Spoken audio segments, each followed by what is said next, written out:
On a vécu un moment extraordinaire. Merci de nous avoir accueillis, Véronique Oui, Quentin. merci surtout d'être venu nous retrouver ici et puis quel déjeuner. Hein. Ah, mais alors c'est formidable quand même d'avoir des producteurs locaux de qualité. Des produits locaux, transformés sur place, livrés, voilà, tout en direct, tout en fraîcheur. Alors je sais que le conseil départemental, dont je rappelle vous êtes la vice-présidente, tient beaucoup à soutenir ces agriculteurs. Oui, alors vous le savez, l'agriculteur est un poids économique majeur dans la Sarthe, qu'il s'agisse de l'agriculture pure ou de l'agroalimentaire, près de 20% des emplois, et dans une conjoncture que l'on connaît, hein, sur laquelle je ne reviendrai pas, mais le département a toujours et depuis longtemps eu la volonté de soutenir la valorisation et la transformation des produits locaux. Est-ce qu'il va pouvoir continuer à le faire? Il va alors depuis 2009, depuis 1999, renchéri en 2009, et le département va pouvoir continuer à le faire parce qu'il va passer effectivement, malgré la loi NOTRe, des partenariats avec la région pour pouvoir continuer à soutenir son agriculture. Alors la moderniser entre autres?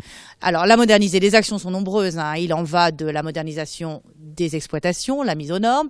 Il en va de soutien à l'installation des jeunes agriculteurs. Et puis il en va, donc comme je disais préalablement, du soutien à la transformation et aux circuits courts. Alors les circuits courts, effectivement, c'est une donnée à prendre en compte puisqu'on voit que ça se développe partout. Comment on peut soutenir les circuits courts? Alors on peut le soutenir avec des partenaires que sont la Chambre d'agriculture, GAP 72, un certain nombre de producteurs. Le soutien à des initiatives comme celle qu'on vient de voir tout à l'heure, qu'il s'agit des marchés locaux sur place, qu'il s'agit des drives. On a vu que les collectivités apportaient aussi leur soutien directement. Alors directement, nous on a une opération qui est très emblématique et très productrice, c'est effectivement la volonté que 20% des denrées qui sont utilisées dans la fourniture des repas des collégiens proviennent de l'agriculture et des produits locaux. Et il y a des endroits où ça dépasse largement. Il y a des endroits, puisque nous avons même atteint sur certains collages exemplaires, je vais dire, près de 40%, avec effectivement le soutien de l'agriculture, permettre à des hommes et des femmes de valoriser, de trouver aussi une richesse matérielle, mais aussi de satisfaction dans leur production, et puis garantir à nos collégiens une bonne hygiène de vie. Alors ça veut dire qu'il y a des producteurs qui apportent effectivement des produits, mais après, ça veut dire qu'il y a aussi des cuisiniers qui y croient et qui développent des actions pour que ça fonctionne. Tout à fait. Le rôle du département, c'est aussi de former ces responsables en restauration collective sur les collèges, de les mettre en relation avec les producteurs locaux, d'aider les producteurs locaux à organiser leur logistique, parce que effectivement, mettre en lien, c'est une chose. Après, il y a toute la chaîne de la production à la livraison, l'établissement des menus, arriver à coordonner, parce qu'effectivement, un animal, une production, elle vit des aléas climatiques, elle vit des aléas génériques par la production, donc arriver à mettre tout ça effectivement en osmose pour que les équilibres se trouvent. Ça fait beaucoup de choses en même temps. Bon, écoutez, le temps passe terriblement vite et puis le train a l'air de m'attendre. Merci de nous avoir accueillis encore. Le dessert vous attend? Ah, le dessert, vous avez raison. Effectivement, il fallait que j'annonce les glaces qui sont fabriquées dans le Perche sartois. C'est à Chéreau précisément et c'est un reportage qu'on vous propose maintenant.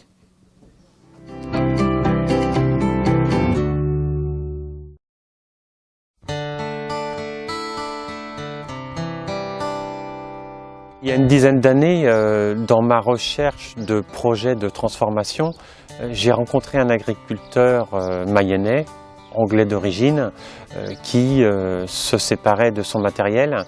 Et là, je me suis pas trop posé de questions. Je me suis dit, c'est ça que je veux faire, donc des crèmes glacées avec le lait de nos vaches. Je voulais aussi créer des parfums originaux, mais surtout des parfums qui correspondaient à des productions locales et de la ferme. Alors, c'est clair qu'à la ferme, il ne pousse pas ni de vanille, ni de noix de coco, mais par contre, on a la chance d'avoir de façon naturelle du houblon, des pieds de cassis, même si j'en ai planté, j'ai multiplié d'autres, mais surtout du sureau. Et avec ça, ça nous permet de créer des sorbets, donc là des préparations végétales, puisque je n'ajoute pas d'œufs ni de lait, donc dans mes sorbets, c'est une préparation végétale à base de fleurs, de fruits, de bourgeons. C'est vrai que c'est complètement surprenant, mais aujourd'hui, je crois que le consommateur est à la recherche de parfums qui interpellent.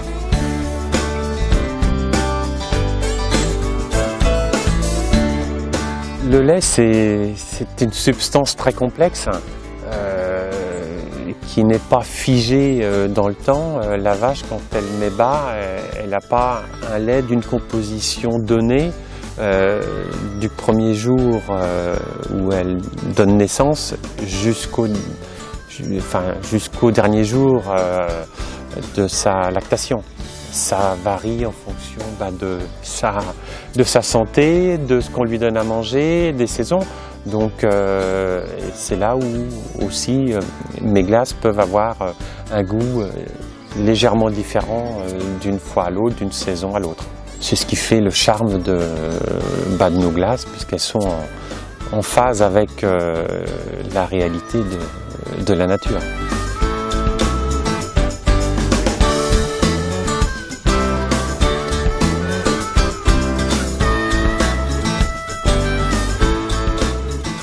J'ai vraiment une complicité avec le monde végétal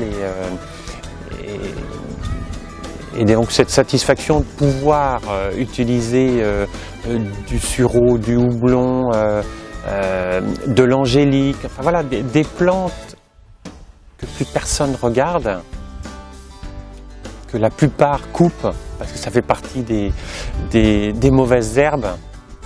Moi, j'arrive à les sublimer à travers mes glaces ou mes sorbets.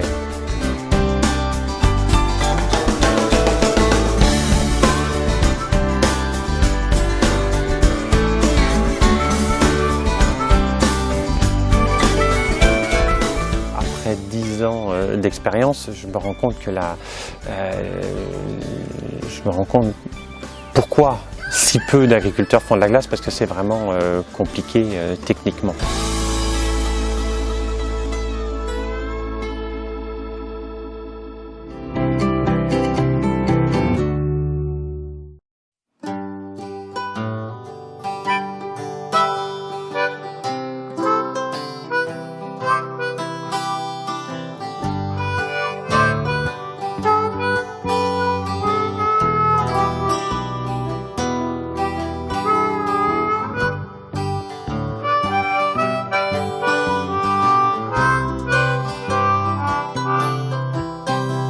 Voilà, nous sommes sur le chemin du retour maintenant, en l'occurrence entre Bonne-Étable et le plan d'eau de Tuffet, où on va s'arrêter dans un instant. Donc avec Grégory Potier qu'on a retrouvé, qu'on emmène avec nous. Vous avez l'habitude, vous, de le prendre, ce train de la Transval ?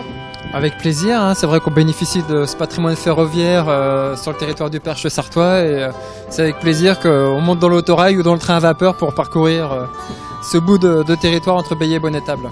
C'est magnifique en plus. Franchement, alors on a eu du mal tout à l'heure à monter la côte, hein. Il y avait des feuilles mortes qui empêchaient éventuellement, mais on voit qu'on découvre une campagne très diverse. On aura l'occasion d'en parler tout à l'heure avec Lauriane Gagné. Avec vous, je souhaitais qu'on évoque quelque chose qui s'est déroulé il y a plus de 100 ans maintenant, en 1906. C'est en quelque sorte le premier Grand Prix de France, quoi. Voilà, c'est ça. Donc c'est le premier Grand Prix de l'Automobile Club de France. Première course sur circuit fermé au monde. Et donc ça marque le début de l'histoire automobile, de la compétition automobile en Sarthe. Et donc en 1906. Et ça a eu lieu donc entre Chéré, La Ferté-Bernard, Le Mans, Saint-Calais, La Ferté-Bernard.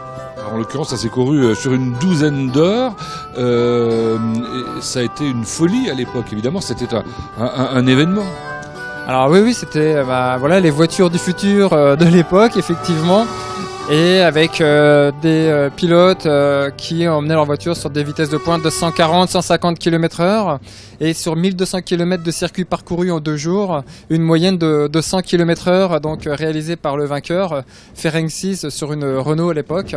Et oui, des gens, donc des pilotes qui chevronnaient, qui n'avaient pas froid aux yeux parce que les conditions de sécurité étaient assez limitées finalement. Alors ce premier Grand Prix de la CF a été un peu oublié, on a l'impression, pendant un certain nombre d'années. Puis alors là, à alors qu'arrivait l'an 2000, on s'est dit tiens, ce serait intéressant de ressortir des archives tout ce que l'on a. Et le Pays du Perche-Sartois a été le premier à essayer de mettre en valeur les vestiges de ce Grand Prix.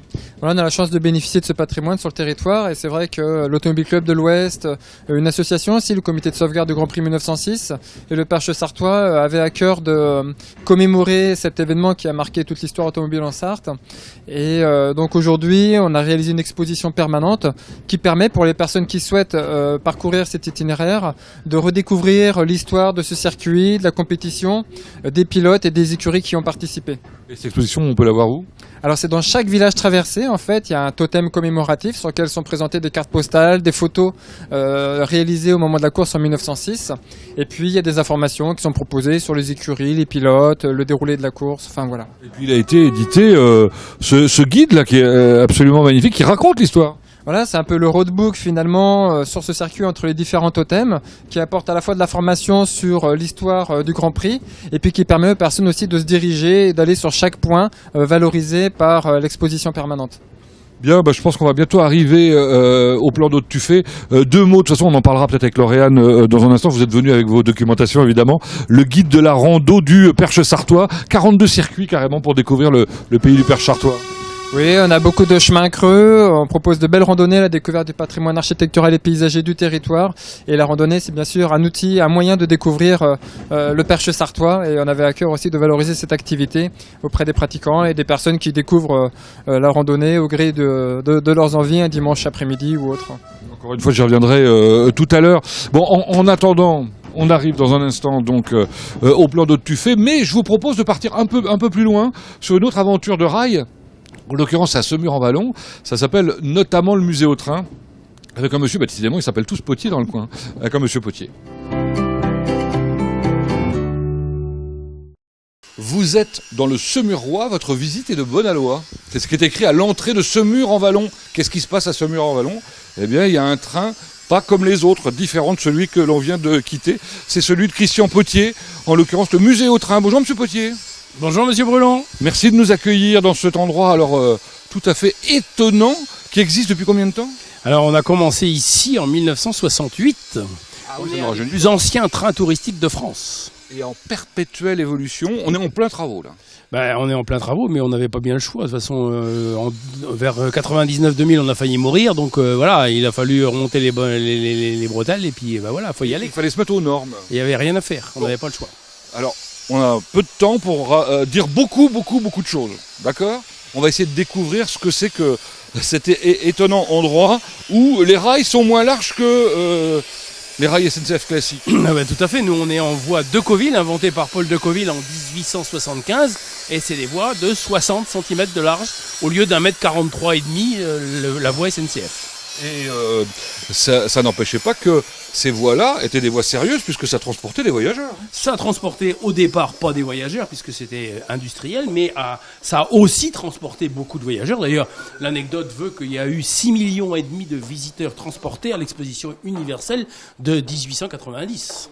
On va découvrir à l'intérieur du musée au train des wagons qui ont été fabriqués par Decauville, qui eux utilisaient, alors selon les cas, ou des voies classiques ou des voies Decauville. Alors Decauville, oui, invente bien le chemin de fer portatif en voie étroite, mais par la suite, l'usine Decauville va fabriquer énormément de matériel en voie normale, et dont une grande partie du matériel exposé dans ce musée. Alors ce musée qui pour l'instant s'appelle Musée au train, qui bientôt sera le musée officiel de Decauville. Voilà, c'est ça. C'est-à-dire qu'on est en partenariat avec l'association Decauville de Évry-Corbeil, Patrie de Decauville. Et bientôt, on va être le musée au train de Decauville, c'est-à-dire rendre hommage vraiment à cette saga fabuleuse que Decauville a mis en route, donc du côté de Corbeil-Évry. Alors là, la caméra nous précède à l'intérieur de ce magnifique wagon qui alors est dans son jus, j'allais dire. Il est d'origine. Tout à fait, mais c'est quoi ? Lui, c'est pas un Decauville, par contre. C'est un de Dietrich, et c'est un ancien wagon de 1898 pour loger les ouvriers. Dans quelle occasion, je veux dire. Dans les chantiers tout simplement. C'est-à-dire que c'est les bases vies qu'on rencontre aujourd'hui sur les autoroutes. Voilà, autrefois on logeait les gens qui travaillaient sur les chantiers dans des wagons de chemin de fer. Bon, ça c'est évidemment des wagons de transport de marchandises. Tout à fait, un wagon tout à fait ordinaire de marchandises. Ici, un plan qui va parler aux Sartois, alors aux plus anciens, pour ceux qui les ont connus. Les tramways de la Sarthe, ça s'est arrêté quand, ça, à peu près? Les tramways de la Sarthe se sont arrêtés en gros au niveau de la dernière guerre. Hein, donc 45, c'est vraiment les tout derniers, sauf la ligne d'Antoigné-Montbiseau, qui, elle, a fermé en 1969 et qui était aussi la première ligne en 1888. Et donc là, on a une carte schématisée des tramways de la Sarthe et on aura 4 points clés qui s'allumeront dans les tableaux qu'on a juste à côté de nous. Voilà, parce que là, on est en chantier, je le disais. Oui, d'ailleurs, à propos de chantier, vous êtes fermé, en fait, pendant l'hiver, complètement. On vient de fermer au 15 octobre dernier, là, et aussitôt après, on a foutu le bazar, on va dire, dans le musée, parce que voilà, tout est en chantier partout. Alors ça, c'est quoi? Parce que l'hiver va être court.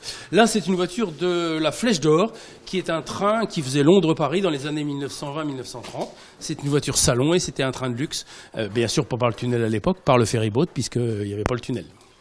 On va pas voir la totalité du musée, parce qu'il est grand d'une part, il y a beaucoup de choses à découvrir, mais on va en apercevoir quelques éléments, des éléments très divers. Alors derrière, on a un gros moteur Renault comme celui qui équipe le Picasso qu'on utilise au cours de cette journée avec la Transvap. Là, vous avez des machine, une grue. Alors cette grue-là, c'est la plus vieille machine de notre collection, 1876. C'est monsieur Auguste Salin qui l'a inventée. Sa particularité, c'est que 2 hommes simplement, ou 2 femmes éventuellement, parce que voilà, faut pas être sexiste, mais 2 personnes sont capables de lever 6 tonnes au crochet. À l'époque, ça ne devait probablement pas être les femmes, enfin, sauf pendant les périodes de guerre, après tout. C'est bien possible. Bon, je vois qu'il y a des gens qui travaillent là. Il y a plein de bénévoles ici. Ici aujourd'hui, encore qu'il manque des gens. Aujourd'hui, il y a 3 bénévoles qui n'ont pas pu venir, mais sinon on est une dizaine tous les jeudis et tous les samedis. Et voilà, on fait absolument tout ce qu'il y a à faire. Là, on est en train de finir la structure du musée, donc les isolations, le bardage, etc. On est en train de finir tout ça. Donc ça va être fini tout cet hiver. Bon, ben, on va un petit peu plus loin. On se retrouve pour que vous nous expliquiez ce que vous allez faire du côté du dépôt, justement pour que ça devienne vraiment l'usine de Coville. Allons-y. Alors, Monsieur Potier, vous avez des projets plein la tête. Vous allez installer une usine, ni plus ni moins, en plein milieu de la campagne. On vit avec ça comme projet encore. Mais ça, oui, c'est un projet assez de court terme, puisque ça sera pour 2018. Donc on veut reconstituer l'usine de Coville. C'est-à-dire que les gens croiront vraiment qu'ils sont à Corbeil dans les années 1900. Ah oui, carrément. Vous avez des photos de l'époque, etc. Bien sûr, puisqu'on a récupéré toutes les archives de l'usine. Donc on a toutes les informations. Alors, comme vous avez poussé le détail jusqu'au bout, vous allez même jusqu'à chercher des portes d'usine pour installer sur votre musée. Tout à fait, voilà. C'est une vieille porte d'une usine du Mans qui a été démolie. Et donc, on a récupéré cette porte et on l'installe pour que ça fasse vraiment le décor usine d'autrefois. Alors là, on l'a déjà dit, en chantier complet. Ça va durer 6 mois. À partir d'avril, on reprend les visites, c'est ça? Alors, à partir de mars-avril pour les groupes, oui, voilà, sur réservation, hein, quand on veut. Et puis, bien sûr, les visiteurs sans réservation à partir du 1er dimanche de juin et tous les jours de juillet et d'août, bien sûr. Alors, il y a visite, mais il y a aussi possibilité de se promener dans les wagons qui sont d'ailleurs garés là-bas. Ah ben, c'est-à-dire que la particularité de notre musée, c'est qu'on ne peut pas le visiter si on ne prend pas le train. C'est le train qui prend les gens à la gare, qui les amène au musée, on fait visiter et ils retournent à la gare en train après avoir fait un voyage dans la campagne. Ah oui, c'est vrai que nous-mêmes sommes arrivés à la gare et on s'est rendu compte que c'était pas là qu'on avait rendez-vous parce que le dépôt est à l'autre bout du plan d'eau, puisque tout ça c'était pour animer le plan d'eau au départ de 1968, c'était bien le plan d'eau. Voilà, c'est le départ. Bon, et puis là, on est en train de voir encore d'autres personnes qui travaillent devant ce qui sera l'atelier mécanique. C'est un atelier de grande mécanique, c'est-à-dire que c'est un atelier avec, là, on est en train de construire un pont roulant, il y a une fosse, et donc ça permettra de mettre en restauration complète des machines que nous avons sauvées de la ferraille. Donc là, dès que ça va être terminé à la fin de l'hiver, on va pouvoir lancer des restaurations de machines importantes. Bon, et est-ce que vous allez avoir assez de place pour mettre tout le matériel que vous avez récupéré justement dans l'usine de Coville d'origine? Oui, on va se débrouiller. On va se débrouiller et puis on a plein d'autres projets. Par exemple, juste c'est un scoop pour vos téléspectateurs, pour LMTV. On a découvert qu'à Juigné-sur-Sarthe, il y avait une super mine d'anthracite. Et que dans cette mine d'anthracite, il y avait un chevalement comme dans le Nord-Pas-de-Calais. Et que dessous ce chevalement, il y avait des voies de chemin de fer identiques aux nôtres avec des wagons comme les nôtres. Donc on s'est dit, on va faire la mine de Juigné-sur-Sarthe. C'est un grand projet qui va avancer. Bon, c'est notre combienième potier qu'on voit aujourd'hui, je ne sais plus très bien. Merci Christian Potier, bonne chance et bon courage à tous vos bénévoles. Joyeux Noël, puisque c'est dans quelques jours maintenant. Quant à nous, on repart là-bas, à Conneré-Bélier.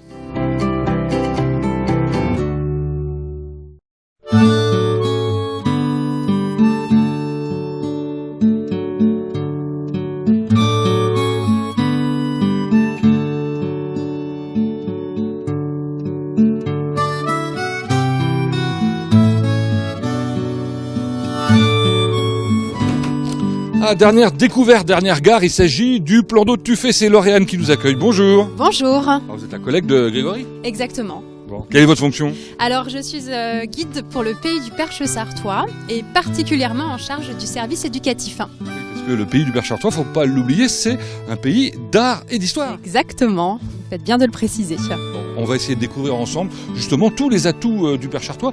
Je vous propose d'aller là-bas au bord du lac ? Là-bas, très bien, au bord du lac. De Tuffet, Val de Chéron.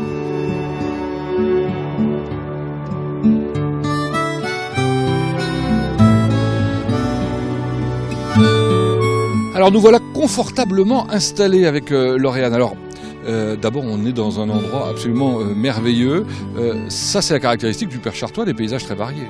Oui, en plus on a un territoire qui est quand même grand de 87 communes. Donc sur ce vaste territoire, en effet, on peut recenser essentiellement 3 types principaux de paysages. Peut-être déjà les massifs forestiers, dont le plus grand est la forêt de Vibray.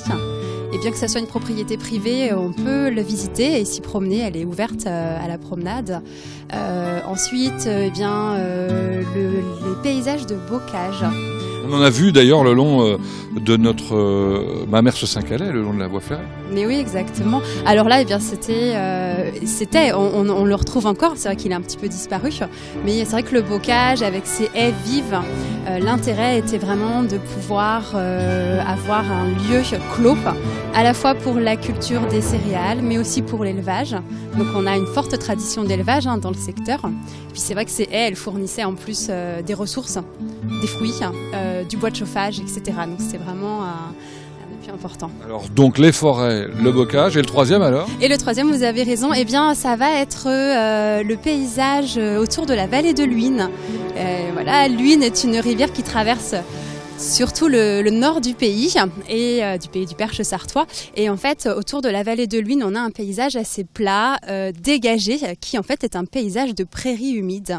L'Huine étant une rivière qui sort de son lit régulièrement, elle humidifie les terres, cela permet d'avoir une belle herbe riche qui va permettre justement de nourrir les animaux, d'où la tradition d'élevage. Et puis l'Huine, malgré tout, c'est aussi un axe économique important, j'imagine. Oui, mais alors c'était un axe important, ça l'est toujours aujourd'hui, mais quand je dis c'était, pour preuve, en fait, ça va être un axe de peuplement, de déplacement qu'on va trouver dès la préhistoire. Puisque les hommes préhistoriques nous ont laissé des traces le long de cette vallée de l'Huine. On a vu le néolithique avec Jean Jousse et évidemment Grès-sur-Roc. Qui dit vallée dit aussi du patrimoine immobilier, des châteaux. Oui, des châteaux, bien sûr. Bah oui, le patrimoine, donc beaucoup d'architecture. Alors des châteaux, on va avoir dans le secteur peut-être le château le plus impressionnant parce qu'il a gardé un aspect médiéval défensif très très important. C'est le château de Montmirail. Montmirail, une petite cité de caractère aussi par adhésion. Voilà, une petite cité de caractère également. Saint-Calais d'ailleurs. Oui, exactement. Et donc c'est vrai que le château de Montmirail, en plus qu'on peut visiter aujourd'hui, offre aux visiteurs la vision de salle d'armes du XVe siècle. Il a gardé un aspect défensif important avec ses tours, ses meurtrières. Un autre château très marquant de la région, c'est Courtenvaux. Ah, exactement. Mais oui, Courtenvaux. Alors Courtenvaux fait partie des nombreux châteaux de la région qui a des bases médiévales. Et puis, au fur et à mesure du temps, fin 15e siècle, 16e siècle à la Renaissance, et puis encore après, c'est un château qui va être repris pour être rendu plus confortable. Donc le château de Courtenvaux en est un exemple. D'ailleurs, pour être rendu plus impressionnant, au 16e siècle, on construit un logis-porte à l'entrée du château. Donc un très bel exemple d'architecture Renaissance. Comme on en a vu un à Chéronne, un logis-porte le long de notre voie ferrée. Des villages magnifiques, vous me direz, il y a des villages partout magnifiques, mais enfin, quelles sont les particularités de ceux du Perche sartois ? Eh bien, les particularités des villages. Alors déjà, à proximité de la vallée de l'Huisne, la particularité des villages, c'est qu'ils vont s'installer légèrement en retrait, légèrement en hauteur de cette rivière qui inonde. Donc là, on se met à l'abri. Bon, sauf pour la commune de La Ferté-Bernard qui, elle, a décidé de s'installer dans une zone de marécage. D'où Notre-Dame-des-Marais. D'où Notre-Dame-des-Marais, exactement. Mais sinon, eh bien, la caractéristique très commune de nos villages, c'est qu'ils vont s'implanter, se construire en fait autour d'une église, autour d'un établissement religieux. Et les traces les plus anciennes qu'on a sont des bases d'églises du 9e siècle. Mais sinon, ça va énormément se construire, surtout à partir du 11e siècle. Comme l'église des Loges, par exemple. C'est ça. Un très bel exemple, une église qui a la particularité, la rareté d'avoir conservé un clocher entièrement en pierre. Et là, oui, en effet, daté du 11e siècle. Bon, si on vient un peu plus vers nous dans le temps, quels sont les ouvrages remarquables qu'il ne faut pas rater ? Alors, en parlant toujours des églises, forcément, eh bien, les églises chez nous ont la particularité qu'elles vont être agrandies au fur et à mesure du Moyen-Âge et beaucoup reprises après le Moyen-Âge à la Renaissance, parce qu'on se rend compte qu'elles manquent d'entretien, qu'elles sont souvent trop petites. Donc à la Renaissance, on les agrandit. Alors le plus beau, peut-être un des plus beaux spécimens, si je peux dire, va être forcément le chœur Renaissance de l'église Notre-Dame-des-Marais. Mais ce n'est pas la seule. Par exemple, moins connue, l'église de Courgenard est aussi à la même période agrandie et on trouve aujourd'hui dans l'église une voûte sur croisée d'ogives peinte qui a également des clés pendantes, d'ailleurs qui imitent en fait vraiment sa sœur, si je peux dire, à la Ferté-Bernard. Et si on parle de bâtiments profanes, on va penser aux halles de Saint-Calais par exemple ? Ah bah oui, alors là on est beaucoup plus tard dans le temps, au 19e siècle, mais bien sûr au 19e siècle il y aura toute une politique d'aménagement des communes, de construction de bâtiments publics. Et les halles de Saint-Calais en sont un exemple. Elles sont construites à l'endroit d'une ancienne église qui était l'église de l'abbaye de Saint-Calais. L'abbaye va être démantelée à la Révolution et puis on va avoir cet emplacement vide au centre de la commune, au centre de la ville, et donc les halles sont construites. Et là, elles ont la particularité d'imiter un petit peu l'architecture Renaissance avec une polychromie. À la fois, on joue sur la pierre blanche, les briques, et en plus d'être halles. À l'étage, il y a même une salle de spectacle qui a été aménagée. C'est bien que vous parliez des briques, parce qu'avant de se quitter, ce serait quand même bien de dire deux mots du patrimoine industriel. Il y a eu de l'industrie, alors des briques justement dans la région. Alors oui, dans la région, on a une terre argileuse. Donc qui dit argile dit la terre cuite, et donc on va avoir énormément de briqueteries, de tuileries qui vont se développer. Il en reste très peu d'exemples aujourd'hui. Beaucoup vont être détruites, même jusqu'au milieu du XXe siècle. Et un très bel exemple qui est toujours debout, c'est la tuilerie des Saules à Avezé, qui elle a résisté. Et donc bien que la production se soit finie en 1960, la tuilerie des Saules offre vraiment on a le panorama d'un site industriel avec sa halle de séchage, son four, etc. Donc c'est vraiment... Et puis aller au Perche Sartois pour demander les conseils et les informations de Lauriane. On voit bien qu'il y a encore beaucoup de choses à dire, évidemment. Si je vous dis monsieur et madame Pellemoine... Eh bien, le manoir de la Cour à Coudrecieux. Je vous propose d'aller le découvrir grâce à un reportage effectué récemment par Rachel et Evan.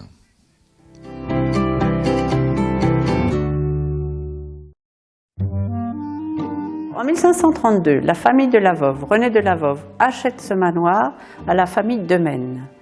Et ses descendants vont ensuite laisser la trace de cette famille en mettant les blasons sur les cheminées.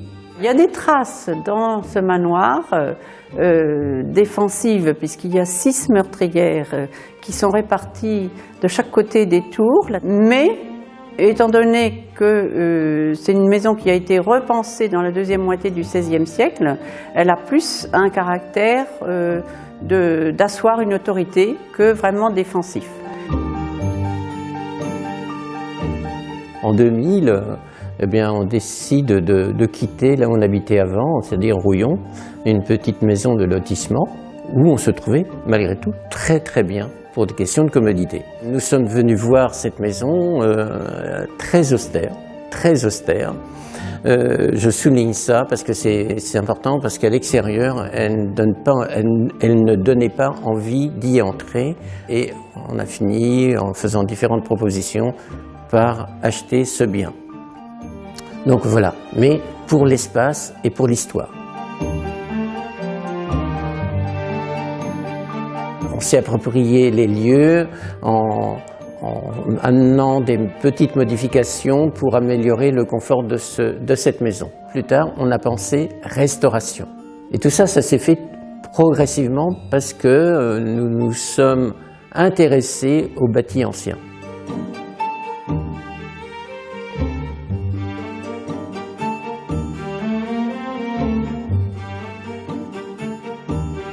Ce qui est tout à fait remarquable, il faut le souligner, c'est la charpente dans cette bâtisse. C'est une charpente à chevron, forme en ferme, donc tout à fait dans son jus, tout à fait bien. Notre rôle, c'est de la préserver. L'intérêt d'avoir une maison comme ça, c'est aussi de s'approprier un petit peu l'histoire, hein, c'est important. Un manoir sans son environnement n'est plus tout à fait un manoir. À cette époque, il y avait un jardin potager, très grand. Il y avait un massif de plantes aromatiques aussi, et il y avait un verger. Et on a reconstitué tout ça ici. L'intérêt, c'est que les gens s'approprient aussi notre domaine. Que ce soit au niveau du regard, que ce soit au niveau des différentes activités. Ça me semble important. Nous, il y a quelque chose qui nous fait énormément plaisir, c'est qu'à chaque fois qu'il y a des personnes qui viennent ici, ils ne sont jamais pressés de ressortir, tellement ils se sentent bien.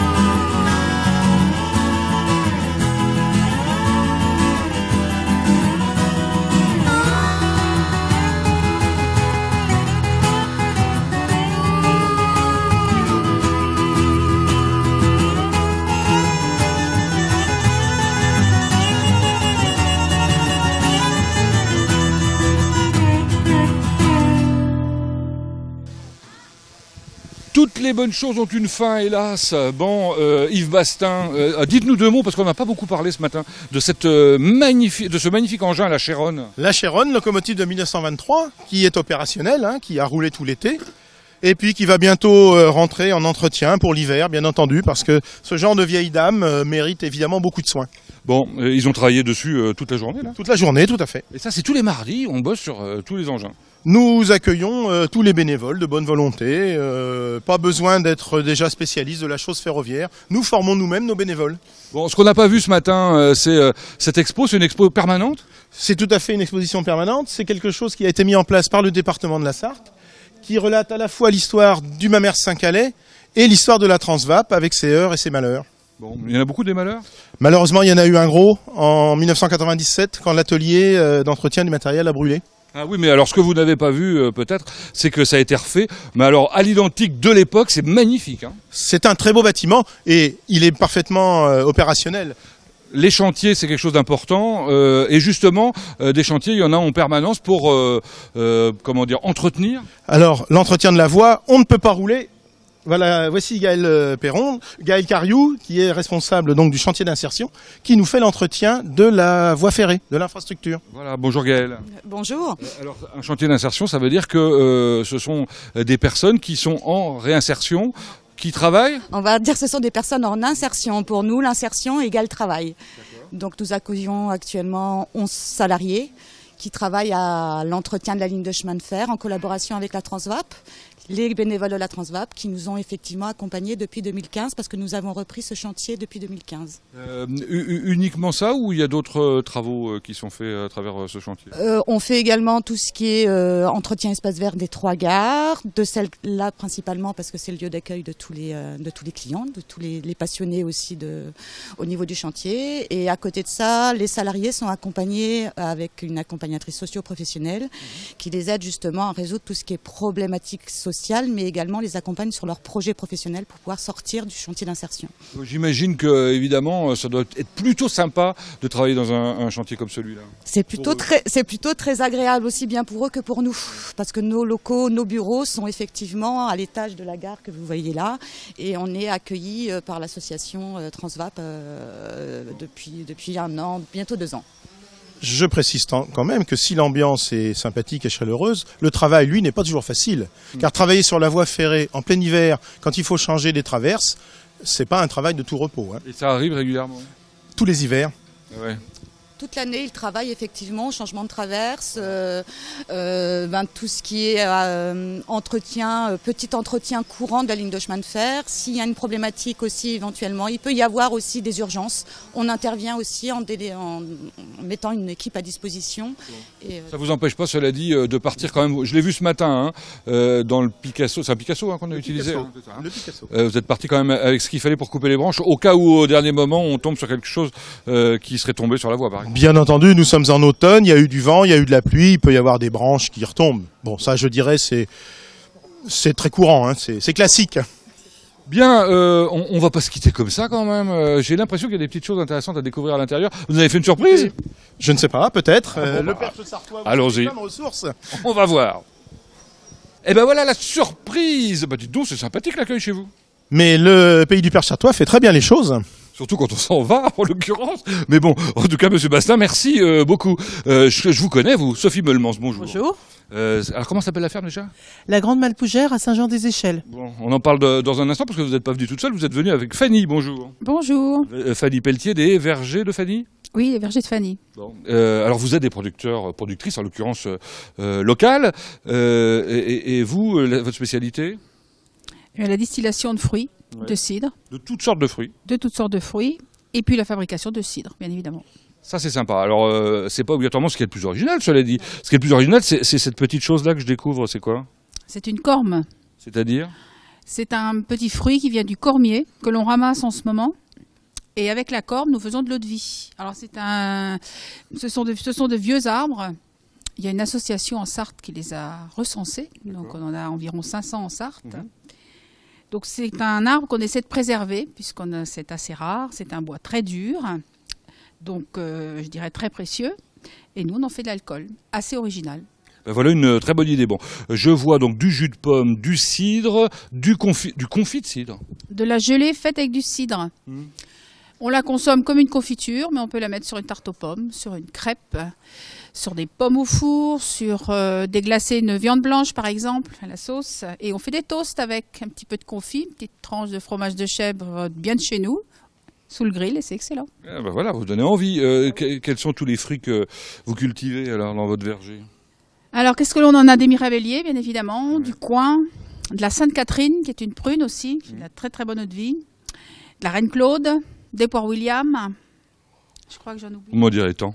Et puis, framboise. Et puis vous faites aussi de l'apéro pomme, à ce que je vois. L'apéro pomme, qu'est-ce que c'est que l'apéro pomme? On va dire que c'est le pommeau sartois de chez nous, puisque c'est du cidre, enfin du jus, avec de l'eau de vie, et ça vieillit 18 mois au feu de chêne. Bon, on y passerait une bonne partie de l'après-midi à découvrir tout ça. Oui, et à déguster aussi. À déguster aussi dans un instant. D'accord, hein qu'est-ce que vous allez me faire déguster tout à l'heure? Oh, une eau de vie de corme. D'accord, bah voilà, évidemment. Évidemment. Sophie Meulemans, je suis content de vous retrouver. Habituellement, c'est vous qui venez chez nous. J'aime bien sortir aussi. Bon, toujours les rillettes au foie gras. Toujours les rillettes de canard au foie gras. Je vous en ai amené, là, regardez. On voit bien le foie gras dans les rillettes. Et puis, à cette époque de l'année, on fait aussi du foie gras, bien sûr, du foie gras de canard. Et puis, toutes sortes de confits qui seront servis sur les tables de Noël. Bon. Vous tenez à dire, et c'est important, que vos produits sont tous 100% d'origine française. Et ils sont 100% d'origine française, 100% origine sarthe-et-mayenne. Ah oui, c'est encore mieux. C'est difficile d'être plus près. Donc ils sont méniaux alors. C'est le Maine, hein, la Sarthe-et-la-Mayenne. Ils sont méniaux. Quasiment. Enfin bon, même si nous, là, on le Perche, on n'est pas tout à fait dans le Maine, mais peu importe. Qu'est-ce qu'on a d'autre à découvrir? Alors j'ai amené des rillettes de canard.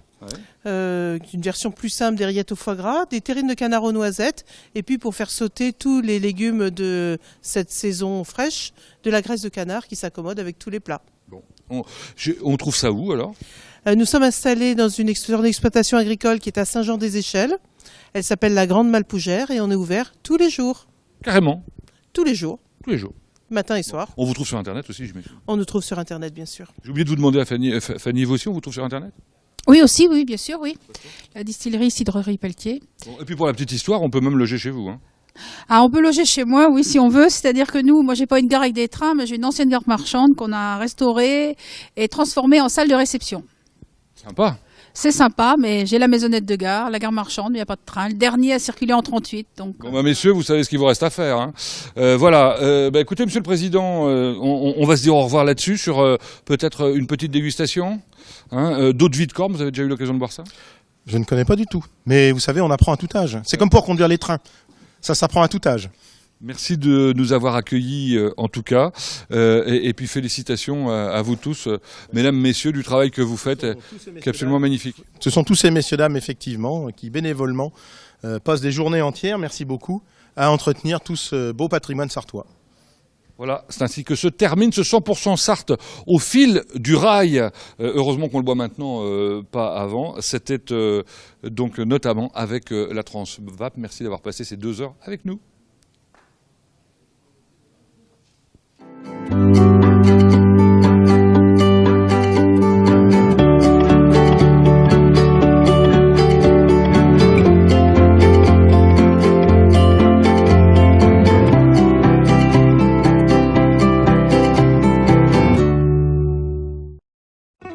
100% Sarthe, 100% saveur avec les rillettes Albert L'Huissier.